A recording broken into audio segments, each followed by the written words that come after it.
Property విషయంలో confusion గా ఉన్నారా? గేటెడ్ కమ్యూనిటీలో ఫ్లాట్ తీసుకోవాలా లేదా విల్లా తీసుకోవాలా? మన పిల్లల భవిష్యత్ కోసం ఓపెన్ ఫ్లాట్ తీసుకోవాలా? మన హైదరాబాద్ లో ఏ లొకేషన్ లో కొంటే మంచి అప్రిసియేషన్ వస్తుంది? మరి నమ్మకమైన ప్రాపర్టీ కొనాలంటే నమ్మకమైన గైడ్ కావాలి కదా. ప్రాపర్టీ అడ్వైజర్ కోసం సంబంధించండి వరాహస్వామి ప్రాపర్టీ గూగులర్. కాంటాక్ట్ 7207218485. ప్రేక్షకు నమస్కారం. జూలై మాసం ముందు మకర రాశి సంచారం చూసుకున్నట్లయితే మకర ద్వితీయంలో శని, తృతీయంలో రాహు, అట్లనే పంచమంలో కుజగురువులు, షష్టంలో శని, తదుపరి సప్తమంలో సంచారము రవి, సప్తమంలో శుక్రబుధుల సంచారం, తదుపరి అష్టమంలో బుధుడు, నవమంలో కేతువు. ఈ రకమైన సంచారం చూసుకున్నట్లయితే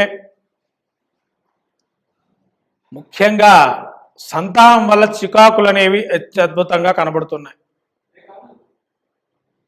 ఈ విధంగా సంతానం వల్ల ఇబ్బందులు కలుగుతున్నాయి కాబట్టి సంతానం మాట విని మనశ్చింతన కలిగే అవకాశాలు ఉన్నాయి. అట్లాగే ద్వితీయమందు శని సంచారం వల్ల కుటుంబంలో మీరు చెప్పిన మాట వినకపోవటం, వాళ్ళు చెప్పిన మాటే నెగ్గాలని మిమ్మల్ని బాగా ఇబ్బంది పెట్టడం, ధనపరమైనటువంటి ఆలోచనలో ఇబ్బందులు ఉండటం. తృతీయంలో రాహు సంచారం వల్ల సోదరిమణుల వల్ల కానీ సోదరుడి వల్ల కానీ ఇబ్బందులు కలగటం, మీరు చెప్పిన పని వాళ్ళు కూడా చేయకపోవటం. మళ్ళీ పంచమంలో గురుగుజుల కలయిక వల్ల ఇప్పటి వరకు ఏదైతే మంచి జరుగుతుందో ఈ కుజుడు పంచమస్థాన సంచారం వల్ల కొంత ఇబ్బందులు అనేవి ఎదుర్కొంటారు. రవి షష్టంలో ఉండడం వల్ల శత్రునాశనం, అంటే తెలియని శత్రువులు మనిషికి ఉంటారు. మనిషికి తెలియని శత్రువులు ఎవరు అయ్యా అంటే అహంకారము, మదము, మాత్సర్యము, క్రోధము, లోభము.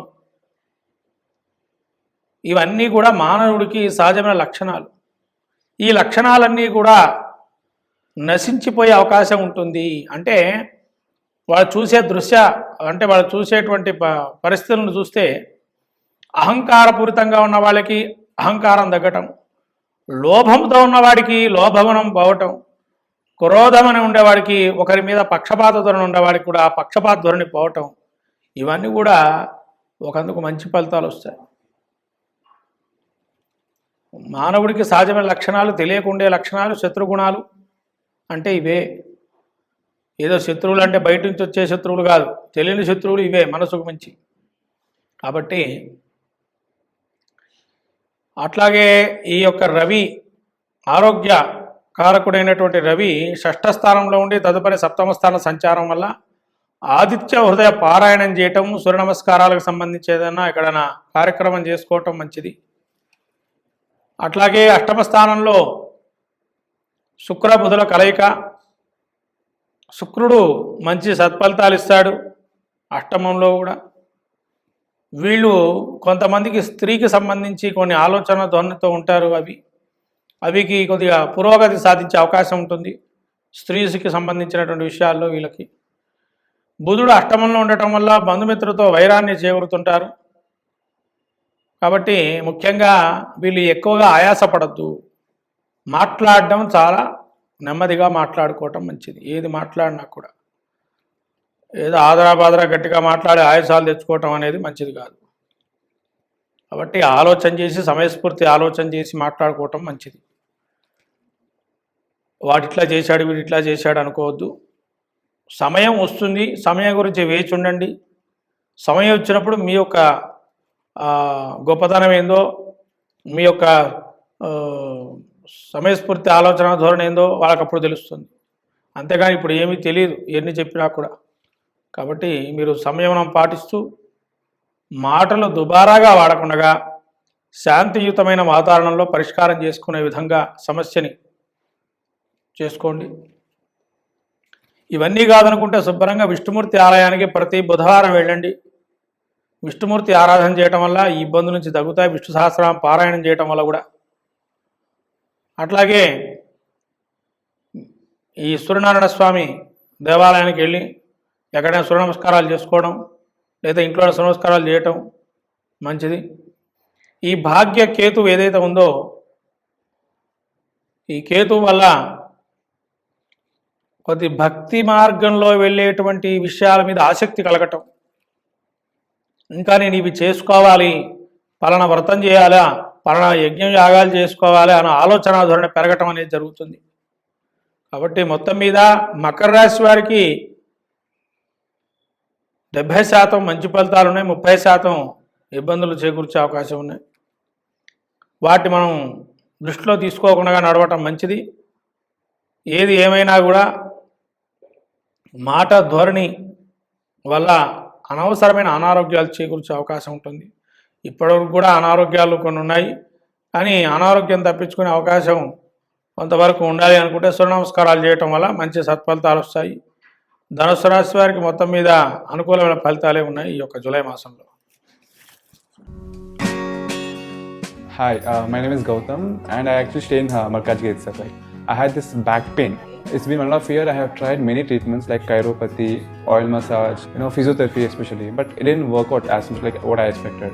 I strongly suggest homeopathy because నేను personally allopathy చాలా suffer అయినా, and I definitely do not recommend allopathy. You people can carry on with the homeopathy. Area Malkajgiri and doctor name is like Nageshwar Rao and the clinic name is Neocare Homeopathy. ప్రేక్షకు నమస్కారం. July మాసం ముందు మకర రాశి సంచారం చూసుకున్నట్లయితే మకర ద్వితీయంలో శని, తృతీయంలో రాహు, అట్లనే పంచమంలో కుజగురువులు, షష్టంలో శని, తదుపరి సప్తమంలో సంచారము రవి, సప్తమంలో శుక్రబుధుల సంచారం, తదుపరి అష్టమంలో బుధుడు, నవమంలో కేతువు. ఈ రకమైన సంచారం చూసుకున్నట్లయితే ముఖ్యంగా సంతానం వల్ల చికాకులు అనేవి అత్యద్భుతంగా కనబడుతున్నాయి. ఈ విధంగా సంతానం వల్ల ఇబ్బందులు కలుగుతున్నాయి కాబట్టి సంతానం మాట విని మనశ్చింతన కలిగే అవకాశాలు ఉన్నాయి. అట్లాగే ద్వితీయమందు శని సంచారం వల్ల కుటుంబంలో మీరు చెప్పిన మాట వినకపోవటం, వాళ్ళు చెప్పిన మాటే నెగ్గాలని మిమ్మల్ని బాగా ఇబ్బంది పెట్టడం, ధనపరమైనటువంటి ఆలోచనలో ఇబ్బందులు ఉండటం, తృతీయంలో రాహు సంచారం వల్ల సోదరిమణుల వల్ల కానీ సోదరుడి వల్ల కానీ ఇబ్బందులు కలగటం, మీరు చెప్పిన పని వాళ్ళు కూడా చేయకపోవటం, మళ్ళీ పంచమంలో గురుకుజుల కలయిక వల్ల ఇప్పటి ఏదైతే మంచి జరుగుతుందో ఈ కుజుడు పంచమస్థాన సంచారం వల్ల కొంత ఇబ్బందులు అనేవి ఎదుర్కొంటారు. రవి షష్టంలో ఉండడం వల్ల శత్రునాశనం, అంటే తెలియని శత్రువులు మనిషికి ఉంటారు.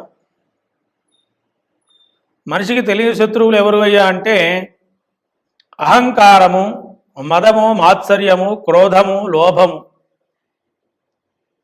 ఇవన్నీ కూడా మానవుడికి సహజమైన లక్షణాలు. ఈ లక్షణాలన్నీ కూడా నశించిపోయే అవకాశం ఉంటుంది. అంటే వాళ్ళు చూసే అంటే వాళ్ళు చూసేటువంటి పరిస్థితులను చూస్తే అహంకారపూరితంగా ఉన్న వాళ్ళకి అహంకారం తగ్గటం, లోభంతో ఉన్నవాడికి లోభగుణం పోవటం, క్రోధమని ఉండేవాడికి ఒకరి మీద పక్షపాత ధోరణి ఉండేవాడికి కూడా పక్షపాత ధోరణి పోవటం, ఇవన్నీ కూడా ఒకందుకు మంచి ఫలితాలు వస్తాయి. మానవుడికి సహజమైన లక్షణాలు, తెలియకుండే లక్షణాలు, శత్రుగుణాలు అంటే ఇవే. ఏదో శత్రువులు అంటే బయట నుంచి వచ్చే శత్రువులు కాదు, తెలియని శత్రువులు ఇవే మనసుకు మంచి. కాబట్టి అట్లాగే ఈ యొక్క రవి, ఆరోగ్య కారకుడైనటువంటి రవి షష్ఠ స్థానంలో ఉండి తదుపరి సప్తమ స్థాన సంచారం వల్ల ఆదిత్య హృదయ పారాయణం చేయటం, సూర్య నమస్కారాలకు సంబంధించి ఏదైనా ఎక్కడైనా కార్యక్రమం చేసుకోవటం మంచిది. అట్లాగే అష్టమ స్థానంలో శుక్ర బుధుల కలయిక, శుక్రుడు మంచి సత్ఫలితాలు ఇస్తాడు. అష్టమంలో కూడా వీళ్ళు కొంతమందికి స్త్రీకి సంబంధించి కొన్ని ఆలోచన ధోరణితో ఉంటారు. అవికి కొద్దిగా పురోగతి సాధించే అవకాశం ఉంటుంది. స్త్రీకి సంబంధించినటువంటి విషయాల్లో వీళ్ళకి బుధుడు అష్టమంలో ఉండటం వల్ల బంధుమిత్రులతో వైరాన్ని చేకూరుతుంటారు. కాబట్టి ముఖ్యంగా వీళ్ళు ఎక్కువగా ఆయాసపడద్దు.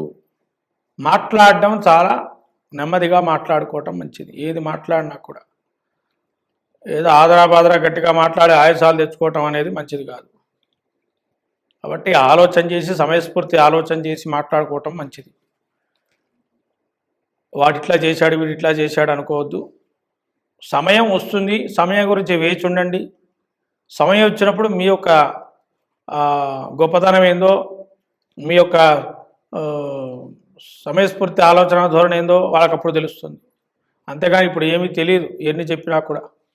కాబట్టి మీరు సంయమనం పాటిస్తూ మాటలు దుబారాగా వాడకుండా శాంతియుతమైన వాతావరణంలో పరిష్కారం చేసుకునే విధంగా సమస్యని చేసుకోండి. ఇవన్నీ కాదనుకుంటే శుభ్రంగా విష్ణుమూర్తి ఆలయానికి ప్రతి బుధవారం వెళ్ళండి. విష్ణుమూర్తి ఆరాధన చేయటం వల్ల ఈ ఇబ్బందుల నుంచి తగ్గుతాయి. విష్ణు సహస్రనామ పారాయణం చేయటం వల్ల కూడా. అట్లాగే ఈ సూర్యనారాయణ స్వామి దేవాలయానికి వెళ్ళి ఎక్కడైనా సూర్య నమస్కారాలు చేసుకోవడం లేదా ఇంట్లో సూర్య నమస్కారాలు చేయటం మంచిది. ఈ భాగ్య కేతు ఏదైతే ఉందో ఈ కేతు వల్ల కొద్ది భక్తి మార్గంలో వెళ్ళేటువంటి విషయాల మీద ఆసక్తి కలగటం, ఇంకా నేను ఇవి చేసుకోవాలి, పలానా వ్రతం చేయాలా, పలానా యజ్ఞం యాగాలు చేసుకోవాలి అన్న ఆలోచన ధోరణి పెరగటం అనేది జరుగుతుంది. కాబట్టి మొత్తం మీద మకర రాశి వారికి 70% మంచి ఫలితాలు ఉన్నాయి, 30% ఇబ్బందులు చేకూర్చే అవకాశం ఉన్నాయి. వాటిని మనం దృష్టిలో తీసుకోకుండా నడవటం మంచిది.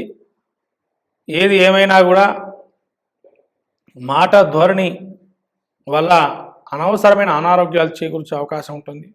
ఇప్పటివరకు కూడా అనారోగ్యాలు కొన్ని ఉన్నాయి, కానీ అనారోగ్యం తప్పించుకునే అవకాశం కొంతవరకు ఉండాలి అనుకుంటే సూర్య నమస్కారాలు చేయటం వల్ల మంచి సత్ఫలితాలు వస్తాయి.